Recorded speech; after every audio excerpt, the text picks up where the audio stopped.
نريد لبنان ملتقى وفاق عربي.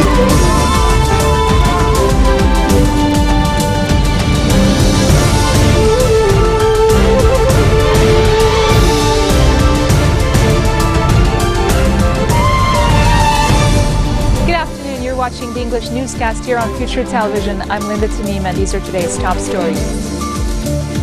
Prime Minister Saad Hariri receives Culture Minister Ronya Reji and a delegation from the Marada movement to discuss the ongoing efforts to form a new government. The annual Arab Banks conference kicks off in Beirut and Central Bank Governor Riyad Salameh says the latest political developments boost confidence in Lebanon. And Turkey says a suspected Syrian airstrike has killed 3 of its soldiers overnight. Prime Minister-designate Saad Hariri has received Culture Minister Ronya Reji as well as a delegation from the Marada movement to discuss the ongoing efforts to form a new government. Hariri also received Algerian Ambassador to Lebanon Ahmed Bouziane, with whom he discussed the latest developments and the bilateral relations. Central Bank Governor Riyad Salameh says the latest political developments, which include the election of President Michel Aoun and Saad Hariri's designation as Prime Minister, boost confidence in Lebanon. During a speech at the annual Arab Banks conference in Beirut, Salameh said Lebanon was able to preserve its financial capabilities despite all the political and security difficulties it has faced. Salameh said consumer and investor confidence will increase even more if a state budget is passed and there is a reactivation of state institutions. The central bank governor also called on loans to be taken in Lebanese pound as a means to strengthen the country's economy. Électricité du Liban contract workers have closed the company's Beirut headquarters and several South Lebanon branches to customers in a protest aimed at pressuring the government to make them full-time employees. The national news agency says the workers in Beirut later opened the main gate to the company's employees, but continued to block access to the customer service gate. NNA said negotiations took place between the internal security forces and the workers to reach the deal on opening the company to customers. Meanwhile, EDL workers from the Sidon, Tyre and Deir Zahrani branches in the south also staged sit-ins demonstrating against the company's decision a day earlier to hire more contract workers instead of giving the existing temporary employees full-time status. Work on a wall being built around the Palestinian refugee camp of Ain al-Halwi in South Lebanon was suspended early this morning after pressure mounted on the Lebanese army to halt construction. Sidon Mufti Sheikh Salim Suzan released a statement saying he is against the wall's construction, adding that it serves as a barrier between the city's residents and the Palestinians. The Higher Palestinian Security Committee, comprising of representatives of the national and Islamic Palestinian factions, said they absolutely refuse the wall that damages the historical relations between the Palestinian and the Lebanese.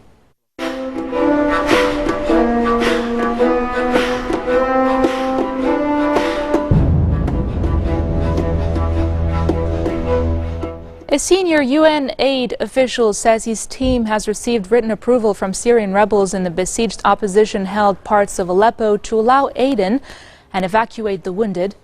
Jean Egeland told reporters in Geneva that the UN has also verbal support from Russia, a main backer of President Bashar al-Assad, for the 4-point plan reached earlier this month on Aleppo. Egeland says the team is still waiting for approval from the main Syrian government, adding that trucks carrying aid could start entering East Aleppo within hours if such approval is received.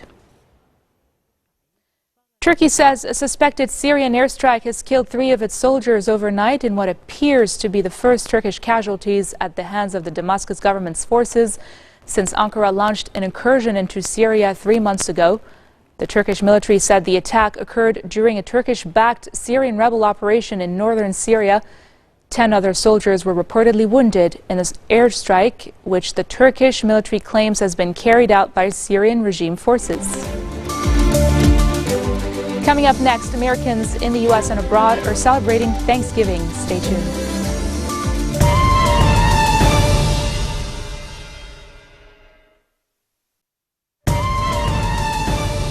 Welcome back. You're watching the English newscast here on Future Television. At least 12 civilians were killed and 10 were wounded when a suicide bomber detonated his car. His car bomb at a gas station in Al Hila city south of Baghdad. The attack took place at a gas station with an adjacent restaurant used by Iranian pilgrims to rest on their way back from the Arba'in pilgrimage in the Shiite holy city of Karbala. No side has claimed responsibility for the attack. European Union lawmakers have called for a temporary halt to EU membership talks with Turkey because of Ankara's disproportionate reaction to the July failed coup.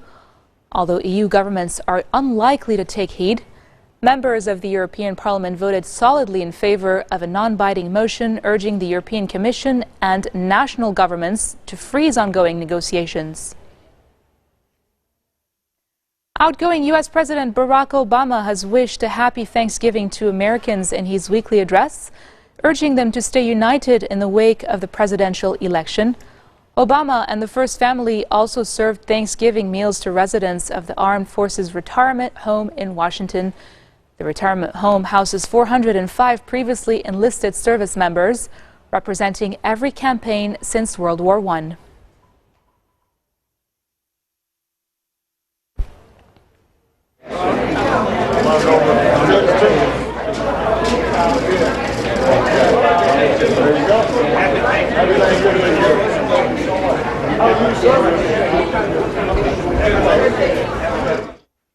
For his part, U.S. President-elect Donald Trump has offered Americans a conciliatory message on the occasion of Thanksgiving in a video published to his social media websites.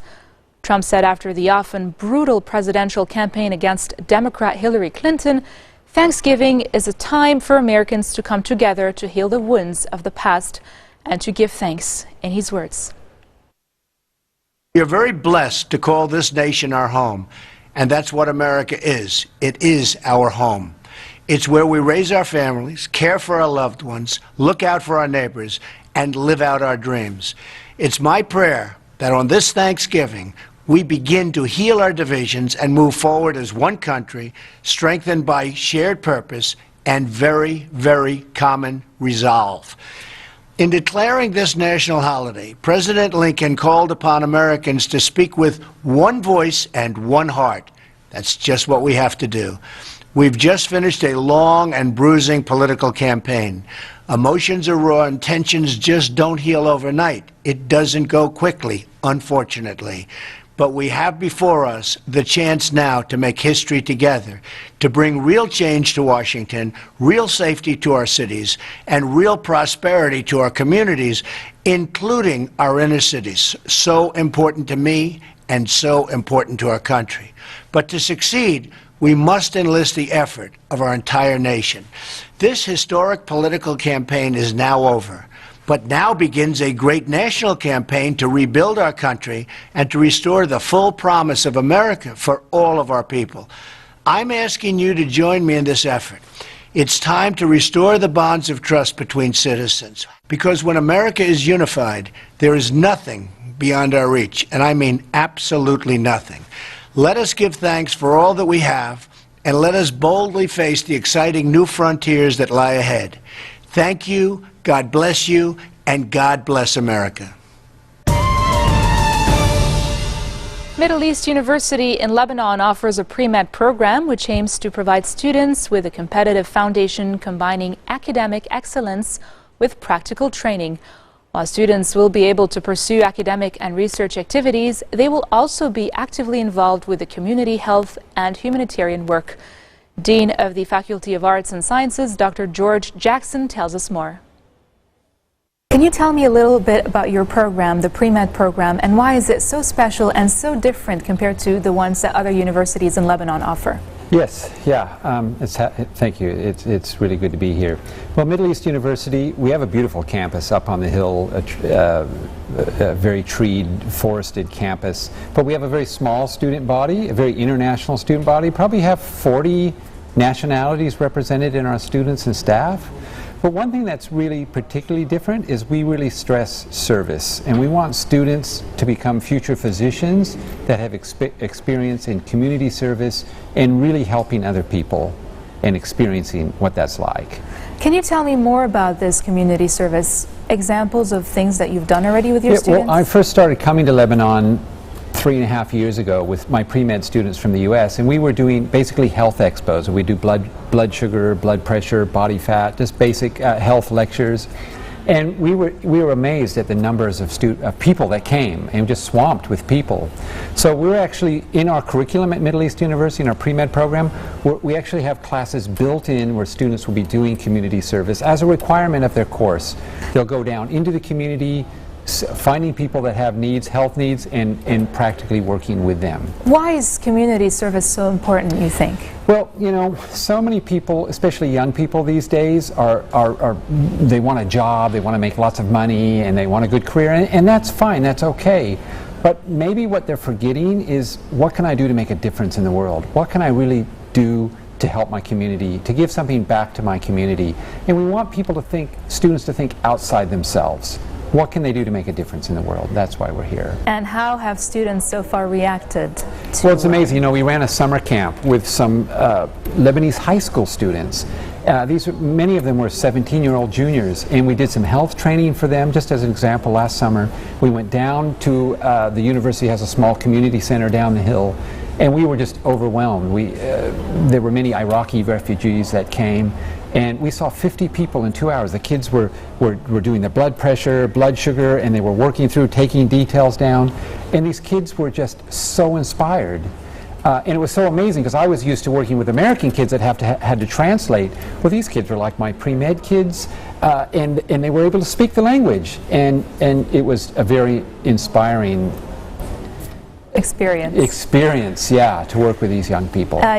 Your university, Middle East University, is in partnership with a university in the United States, and it's yes. Andrews University. Andrews University in the U.S. Yes. So that's another thing, is that the students can actually get a U.S. degree with us as well, not just the Lebanese accredited Middle East University degree.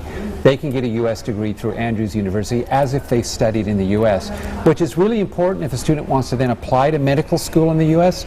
You actually have to have an American degree to even be able to apply to a medical school in the U.S. In which case they would not have to take any extra course to apply to... No, it's as if they did the course in the U.S. because we have this affiliation with them. That's fantastic. Yeah, so it's amazing. So it opens the door to... We're the American system, basically. We do a pre-med undergraduate and then sit the MCAT and do and apply to medical school. Community service and easier access to med school in the States. Here's a reason you should apply to the pre-med program at Middle East University. And on that note, we end our bulletin for today. Now for a recap of our top stories. Prime Minister-designate Saad Hariri receives Culture Minister Roni Areji and a delegation from the Marada movement to discuss the ongoing efforts to form a new government. The annual Arab Banks Conference kicks off in Beirut, and Central Bank Governor Riyad Salameh says the latest political developments boost confidence in Lebanon. And Turkey says a suspected Syrian airstrike has killed 3 of its soldiers overnight. Those are your top stories for this Thursday. I'm Linda Tamim, and on behalf of our team, I wish everyone celebrating a very happy Thanksgiving.